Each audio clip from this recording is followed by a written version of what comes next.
We first considered doing solar back in April.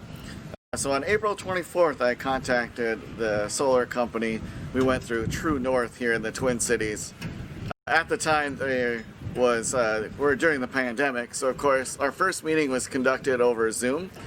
So we reviewed that proposal on, I believe it was April 28th, and I decided that I wanted to finance our system. So on the 29th, I contacted the lender. By the 30th, I've already had the second proposal, and by May 8th, I did a full application with the lender. So from there, we had a property inspection out here with an engineer. That was on May 13th. I signed a contract on May 19th, and then we were approved for design. We had to submit an application to our local utility company. We did that on, I believe it was June 23rd, actually. The 30th of June, we closed on our loan, so we had the money available for installing the system. In July, on the 17th, we actually signed a contract with a utility company, which enables us to sell power back to the grid. That way, we're getting what's called net metering. And then the installation occurred. It started July 20th, and it took 2 days. From there, we had to do a number of city inspections. A utility company needed to come back out, so that all occurred the following week of the 27th, and we had actually turned on our system August 5th of this year, so 2020. And now, at the time of this recording, we're mid-September, so we've had over a month with the new system installed.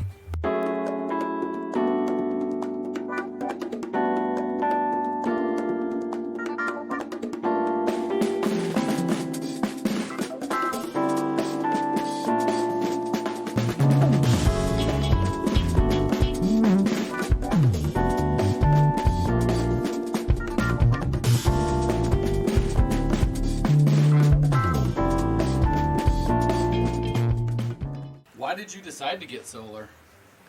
We've been thinking about installing solar on our house for quite a while.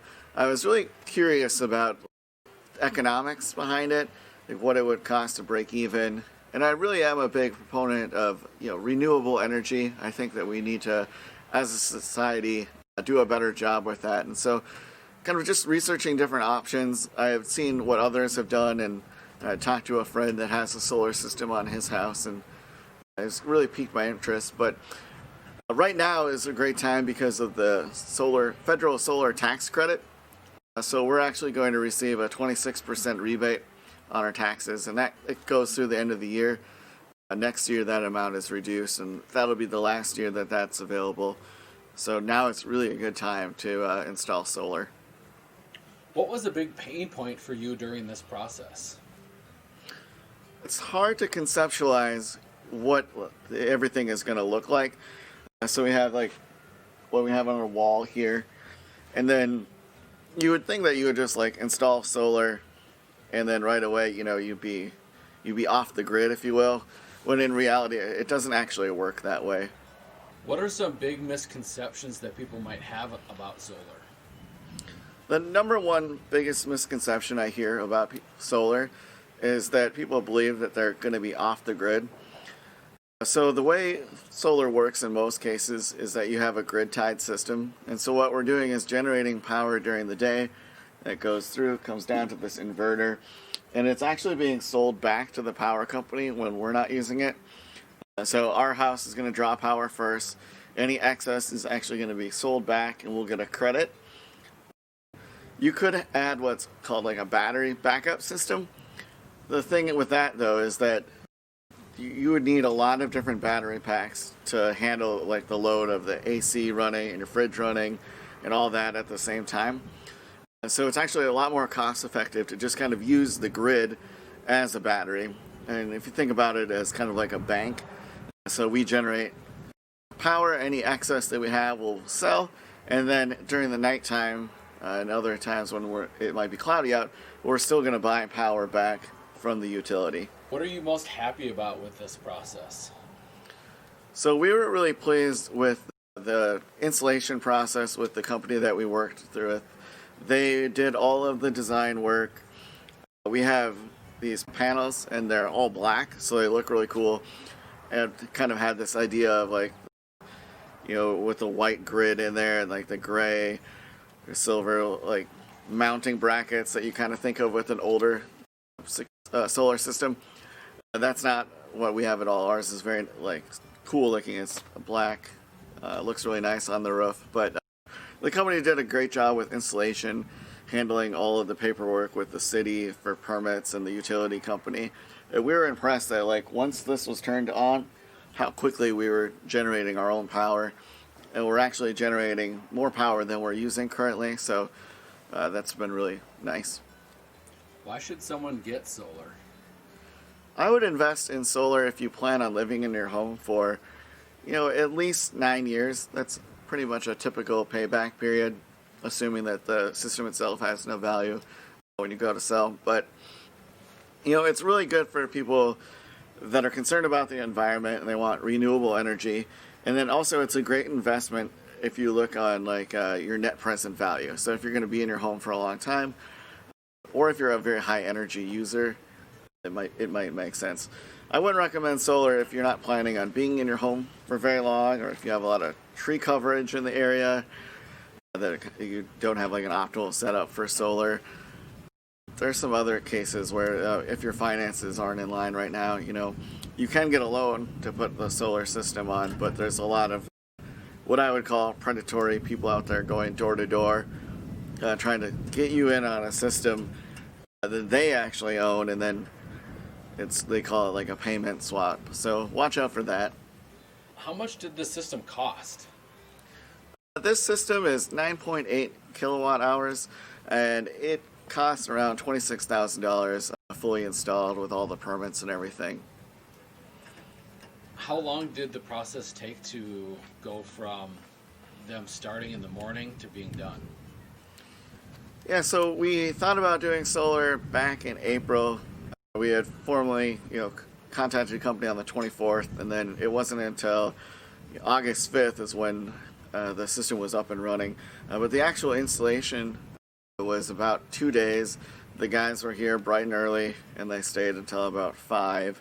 And it took them 2 days. But then the inspection process was like another week. So there was some downtime where the system was in place, but not actually doing anything because this just needed to be turned on and activated with the utility. How much power are you generating right now currently?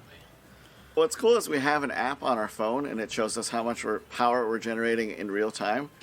And it varies based on the time of day, the time of year. Minnesota is very seasonal, so come winter we expect that we won't be generating as much power. But right now, on a given day, we're probably generating about 60 kilowatt hours, which is way more than we're using.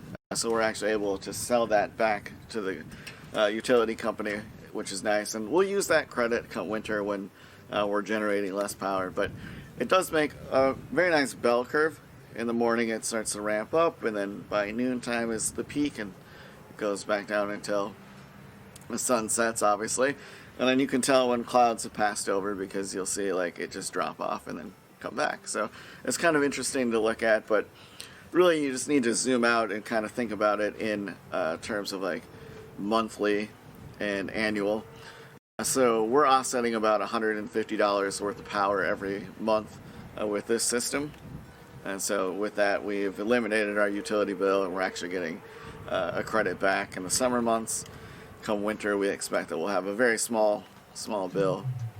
So the power is actually coming through the roof here. We've got the panels on the roof, and they all get routed down here through this conduit. And we've got the inverter mounted on the exterior of our house. And so this is where we're changing power from DC to AC. That actually comes over to our production meter. So at any time I can look and see how much power I've generated since it's been installed. It's 1,927 watts currently. But then, should there be power outages in the area, and the utility company needs to come by to do work on our grid, they would actually take this and shut it off for safety purposes, so that my system isn't powering the grid and electrocuting the workers as they're working on the system. And then coming down further, we just have a routing box here. And then we've got power coming in.